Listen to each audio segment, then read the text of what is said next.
Estás escuchando el podcast de Hispania, un podcast histórico contado de la forma más moderna posible. Muy buenos días a todos, mi nombre es José Criado La Roja y sean bienvenidos un día más al podcast de Hispania. En el día de hoy trataremos el tema 12, los gobiernos democráticos, desde 1979 al 2000. Se trata del último tema de todo el contenido de historia de segundo bachillerato.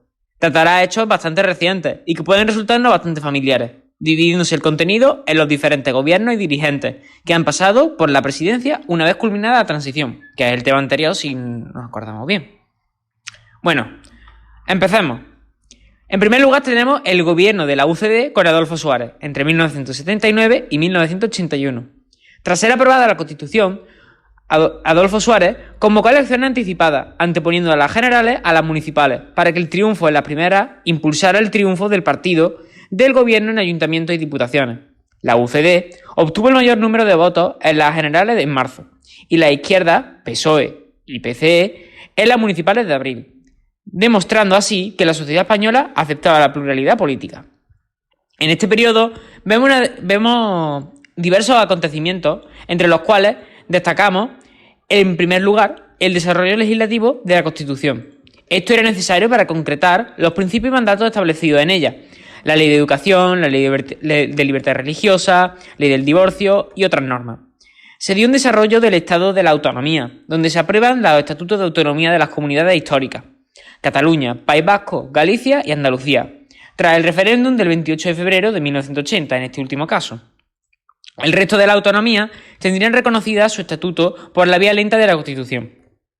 Sin embargo, el terrorismo aumentó, donde destacaría la ETA, cometiendo en estos años la mayor cantidad de atentados desde la muerte de Franco, 210 asesinados, contra la Guardia Civil y la Policía Nacional.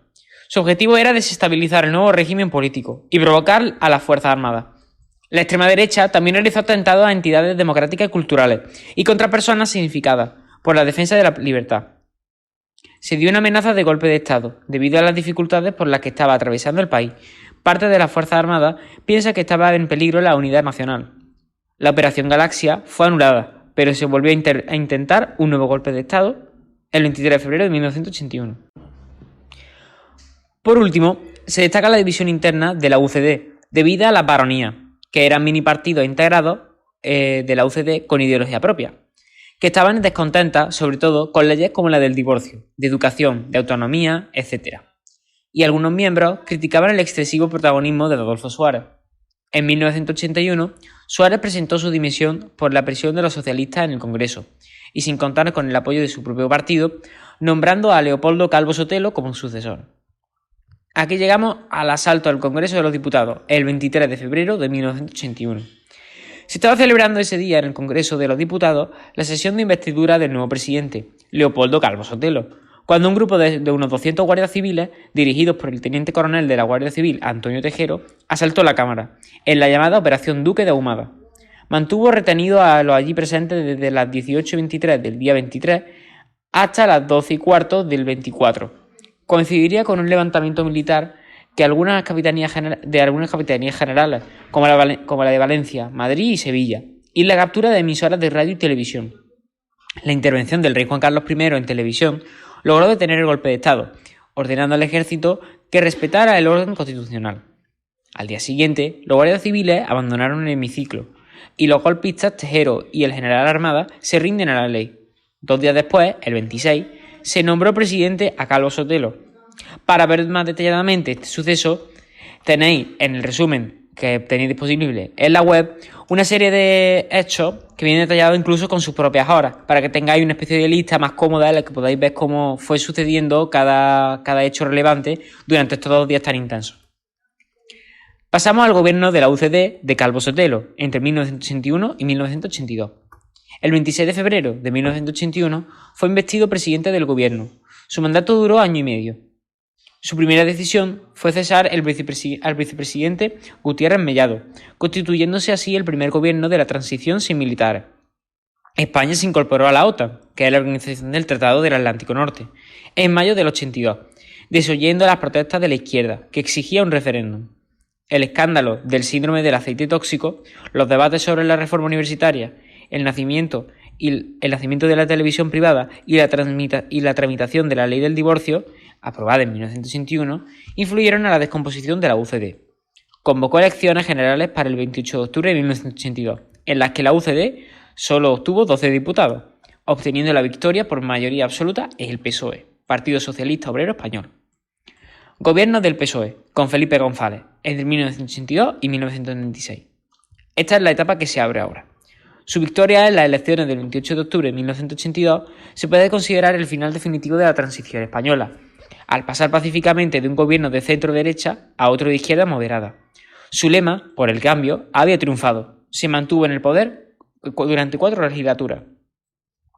Durante este gobierno se realizaron diversas medidas para integrar a España en la Europa del siglo XX, donde destacaremos las siguientes. La modernización económica.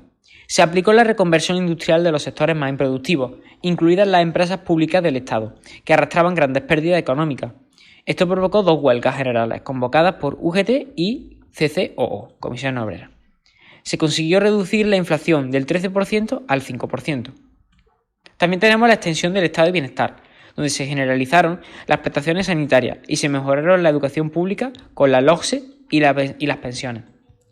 También la integración de España en la Comunidad Económica Europea el 1 de enero de 1986, la confirmación de la permanencia de España en la OTAN tras convocar un referéndum el 12 de marzo de 1986 y pedir el voto afirmativo, cambiando su postura respecto a cuando formaba parte de la oposición, y también destacamos la modernización y democratización del ejército y la policía. Por último, también debemos destacar la transformación de la economía, con una progresiva terciarización del país, así como la implantación del famoso IVA. También tenemos los problemas en la legislatura, un apartado que comprenderá entre 1993 y 1996. 3 fueron las principales problemáticas existentes: la corrupción económica, la corrupción política y el desempleo. En cuanto al primero, veríamos escándalos que salpican a miembros del partido. En la segunda, tenemos la guerra sucia contra miembros de ETA por parte de miembros de la policía y del Ministerio del Interior. Los GAL, Grupo Antiterrorista de Liberación. Por último, en cuanto al desempleo, alcanzó el 20% de la población activa. En este momento crítico, en las elecciones generales del 3 de marzo de 1996, triunfa el Partido Popular, antigua Alianza Popular, por un pequeño margen de votos. Así comienza el gobierno del PP, con José María Aznar, entre 1996 y el 2000.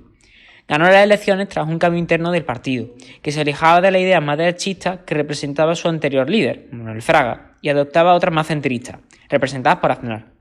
En cuanto a la política económica, fue el eje de las actuaciones del primer gobierno de Aznar, consiguiendo la recuperación económica. Con esta recuperación se consiguió a partir de la reducción de la deuda y déficit público, un aumento de la renta por habitante, la reducción del desempleo que pasó del 20% que hemos dicho antes al 11%, o la privatización de empresas públicas como Telefónica o Repsol. Fue una etapa de estabilidad y prosperidad económica que le permitieron revalidar el triunfo en las elecciones del año 2000 con mayoría absoluta. Para finalizar este tema, vamos a sacar diversas conclusiones. El proceso de la transición democrática española se ha convertido en modelo para muchos países por su escasa violencia. Para España, el diálogo y el consenso, base de la nueva Constitución, supusieron el fin de un siglo de inestabilidad. Por primera vez se puso en marcha un proyecto político en el que tuvieron cabida todos los partidos y todas las ideologías, y en el que todos estuvieron dispuestos a renunciar a una parte de sí a favor de un proyecto común. La reconciliación nacional había llegado. En política internacional, la transición española supuso el fin de un aislamiento de 40 años. España se fue integrando con los organismos internacionales, como la Comunidad Económica Europea y la OTAN, por lo que en 1986 es la fecha en la que definitivamente se da por concluida la transición española. La consecuencia más importante de este periodo es la consolidación de la democracia, desde todos los ámbitos nacionales e internacionales. La democracia española se ve como un sistema maduro y estable. Se produjo una importantísima modernización del país basada en la extensión del estado de bienestar y en el crecimiento económico.